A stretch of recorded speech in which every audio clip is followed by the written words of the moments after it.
अस्सलाम वालेकुम। मेरा नाम है डॉक्टर नुमान अहमद और आप देख रहे हैं मेरा YouTube channel homeopathy with doctor Numan Ahmad.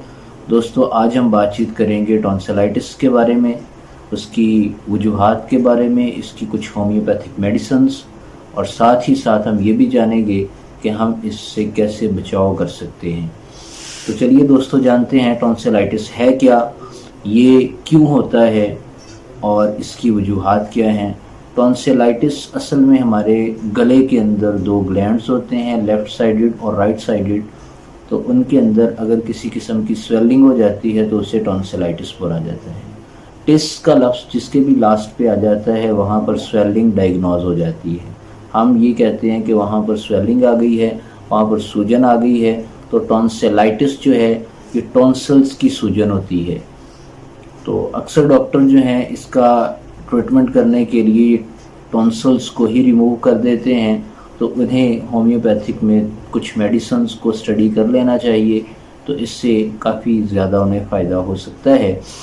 तो टॉन्सिलाइटिस होता क्यों है, इसके होने की वजूहात क्या हैं।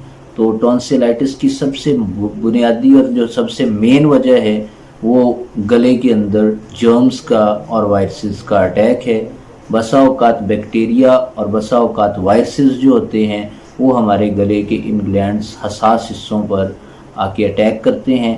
उनके अटैक करने की वजह से वहाँ पर स्वेलिंग हो जाती है, क्योंकि हमारे मुदाफ़ती निज़ाम ने वहाँ पर जाके उनको किल करने की कोशिश करनी होती है, लेकिन हमारा मुदाफ़ती निज़ाम नाकाम रहता है क्योंकि हमला बहुत तगड़ा होता है, जिसकी वजह से हमारे गुदूद जो होते हैं, हमारे गले के जो मुख्तलिफ हिस्से होते हैं वो स्वेल्ड हो जाते हैं, और ऐसे स्वेल्ड होते हैं कि उनके अंदर रेडनेस आ जाती है, और बाज़ औक़ात उनके अंदर रेशा जो है, बाज़ औक़ात उनके अंदर पीप भरी रहती है जो कि काफ़ी ज़्यादा ख़तरनाक हो सकती है। तो ये थे उसकी वजूहात। उनकी जो वजूहात होती हैं ये पर्सन टू पर्सन वेरी कर सकती हैं। हर पर्सन के अंदर जो अलामात होती हैं और जो वजूहात होती हैं वो डिफरेंट हो सकती हैं, लेकिन यहाँ पर भी हम देखेंगे तो टॉन्सिलाइटिस की जो मेन काज होगी वो जर्म्स और वायरसेस का अटैक होगा। बाज़ लोगों को ये बचपन से ही प्रॉब्लम होता है, लेकिन बाज़ लोगों को ओल्ड एज में और बुढ़ापे में या उससे पहले जवानी के अंदर ये मसले से दो चार हो सकते हैं। तो ये थी उसकी आम वजूहात। अब जानते हैं उसकी अलामात। जो गला है हमारा, गले का एरिया वो ज़्यादातर दुखता है। हमें ऐसा महसूस होता है जैसे बहुत ज़्यादा दुखन हो रही है, बहुत ज़्यादा तकलीफ़ हो रही है, क्योंकि ज़ाहिरी बात है अगर जहाँ पर भी पीप जमा हो जाती है, रेशा जमा हो जाता है, तो वहाँ पर मुतवर्रम होने की वजह से जलन और दुखन का एहसास होता है, जैसे मानो सुइयाँ चुभ रही हों, जैसे दर्द हो रहा हो, जैसे गला जकड़ा हुआ हो। दूसरी, सांस लेने में दुश्वारी हो सकती है। तीसरा, कोई चीज़ निगलने और खाने में प्रॉब्लम हो सकता है। जब भी कोई चीज़ निगली जाएगी या खाई जाएगी तो उससे ऐसी तकलीफ़ होगी कि इंसान उसे बयान नहीं कर सकता। इसके साथ ही साथ खांसी भी हो सकती है, नज़ला ज़ुकाम भी हो सकता है, और दीगर इसकी कई अलामात सामने आ सकती हैं, जिसके अंदर गले से रिलेटेड RTI, और वो RTI फेफड़ों तक भी मुंतकिल हो सकता है। इसी तरह वो एसोफेगस और बाकी हिस्सों को भी मुतासिर कर सकता है। मुंह के अंदर स्वेलिंग होने की वजह से, छाले बनने की वजह से मुंह के अंदर भी काफ़ी ज़्यादा परेशानियाँ इंसान को बन सकती हैं। ये उसकी अलामात हैं। हम अलामात की मदद से इसकी दवाई को, इसकी मेडिसिन को ढूंढने की कोशिश करते हैं, और इसकी मेडिसिन जो है वो कारगर साबित होती है। बहुत ही बेहतरीन होम्योपैथिक के अंदर हम मेडिसिन्स देते हैं टॉन्सिलाइटिस के केस में। तो टॉन्सिलाइटिस जो है असल में ये मसला आम होता जा रहा है क्योंकि हमारी खुराक और हमारी जो खाने पीने की अशिया है वो मेंटेन नहीं होती।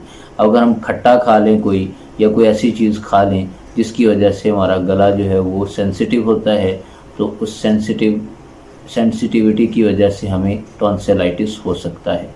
तो टॉन्सिलाइटिस इसकी मेन जो काजेज़ हैं वो जर्म्स और वायरसेस ही होते हैं। कीटाणु और जीवाणु एक जगह पर जमा हो जाते हैं। कीटाणु और जीवाणुओं के जमा होने से वहाँ पर स्वेलिंग का हमें एहसास होता है, और वो swelling day by day increase होती जाती है, और फिर हमें सर्जन के पास जाके उस पार्ट को रिमूव करवाना पड़ता है। ये इसका हल नहीं है। اگر ہم اس کو مکمل طور پر ٹھیک کرنا چاہتے ہیں تو ہمیں علاج بالمثل کی ضرورت ہے، یعنی جو سملر ریمیڈی ہے ہمیں وہ یوز کرنی پڑے گی، تو اس سے ہم ان ٹونسلائٹس کا علاج ایزیلی کر سکتے ہیں۔ سویلنگ اصل میں جہاں پر بھی ہوتی ہے وہاں پر ہمارے ذہن میں ہومیوپیتھی میں بہت اچھی میڈیسن آتی ہیں، لیکن میں اپنے ہومیوپیتھک کلینک میں ٹونسلائٹس کے کیس میں جو میڈیسن دیتا ہوں وہ آپ کے ساتھ شیئر کروں گا۔ تو چلیے جانتے ہیں ہم ہومیوپیتھی میں کون کون سی میڈیسن ٹونسلائٹس کے کیس میں یوز کرتے ہیں۔ سب سے پہلی میڈیسن جو میں اپنے ہومیوپیتھک کلینک میں یوز کرتا ہوں اس کا نام ہے فائٹولیکا بیری۔ فائٹولیکا جو ہے یہ بہت ہی اچھی میڈیسن ہے سویلنگ کے کیس میں اور سوجن کے کیس میں۔ جہاں پر بھی سویلنگ اور سوجن ہو جاتی ہے تو فائٹولیکا ایک بہت ہی اچھی میڈیسن ہے۔ فائٹولیکا 30 CH پوٹینسی میں یوز کی جاتی ہے۔ فائٹولیکا دینے سے 2 قطرے صبح دوپہر شام آپ کا ٹونسلائٹس کا مسئلہ مکمل طور پر حل ہو جائے گا چند دنوں میں۔ اس کے ساتھ ہی ہم بیلاڈونا، جہاں پر بھی ریڈنس آ جاتی ہے، سرخی آ جاتی ہے، جہاں پر بھی کوئی احساس ہوتا ہے ہمیں کہ یہاں پر بہت زیادہ سویلنگ ہوئی ہے یا یہاں پر بہت زیادہ جلن ہو رہی ہے اور بہت زیادہ جو ہے وہ ہیٹ نکل رہی ہے، تو ہم بیلاڈونا یوز کرتے ہیں۔ بیلاڈونا بھی دوستو 30 CH پوٹینسی میں دی جاتی ہے۔ ایکیوٹ کنڈیشن میں ہم ہر 10 منٹ کے وقفے کے ساتھ اس کو دہراتے ہیں، اور اگر کرونک کنڈیشنز ہوتی ہیں تو ہم دن میں 3 سے 4 دفعہ بیلاڈونا کی سنگل ڈوز لیتے ہیں۔ ڈائریکٹ 2 قطرے جو ہے وہ ٹنگ پہ ٹپکاتے ہیں، جس کو کافی عرصہ تک دینے سے ہمیں بہت زیادہ فائدہ ہوتا ہے۔ تو بیلاڈونا 30 CH پوٹینسی میں ہونا ایک بہت ہی اچھی ریمیڈی ہے ٹونسلائٹس کے کیس میں۔ تیسرے نمبر پہ جو بہت ہی اہم میڈیسن آتی ہے وہ میڈیسن آلموسٹ ہر طرح کے ٹونسلائٹس کے کیس میں دی جا سکتی ہے، جس میں چبھن کا احساس ہو، ایسا محسوس ہو جیسے ہلکا سا جیسے مکھی کی طرح ڈنگ لگتا ہے یا جیسے کوئی سوئی چبھاتا ہے، تو اس کے لیے ایپس میلیفیکا بھی 30 CH پوٹینسی میں دی جاتی ہے۔ صبح دوپہر شام اگر کرونک کنڈیشنز ہیں، اور اگر ایکیوٹ کنڈیشنز ہیں تو ڈائریکٹ زبان کے اوپر 3 قطرے 4 قطرے آپ نے ٹپکانے ہیں، جس سے آپ کو کافی زیادہ فائدہ محسوس ہوگا۔ تو یہ 3 دوستوں میڈیسنز تھیں۔ ان 3 میڈیسنز کو یوز کرنے سے آپ کو ٹونسلائٹس مکمل طور پر ٹھیک ہو جائے گا۔ اور چوتھی میڈیسن جو ایک ٹونک کے طور پر آپ یوز کر سکتے ہیں، بہت ہی اچھی میڈیسن ہے، اس سے ہم ٹونک کے طور پر لے سکتے ہیں۔ یہ میڈیسن بہت ہی اچھا ورک کرتی ہے ٹونسلائٹس کے کیس میں۔ مرکسول جو ہے یہ ان تمام کیسز میں جہاں پر سویلنگ ہو جاتی ہے ان کیسز میں یہ بہت ہی اچھا ورک کرتی ہے۔ ان تمام میڈیسنز کو اگر آپ ایکول پوٹینسی میں اور ایکول کوانٹٹی میں مکس کر لیں تو صبح دوپہر شام آپ 2 قطرے ڈائریکٹ زبان پہ ٹپکائیں، ودن 3 ڈیز آپ کا ٹونسلائٹس کا کیس مکمل طور پہ حل ہو جائے گا، اگر وہ ایکیوٹ ہے۔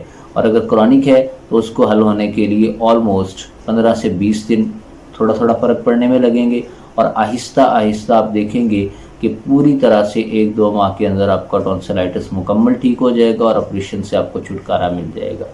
تو میں امید کرتا ہوں آپ کو یہ ویڈیو بہت اچھی لگی ہے۔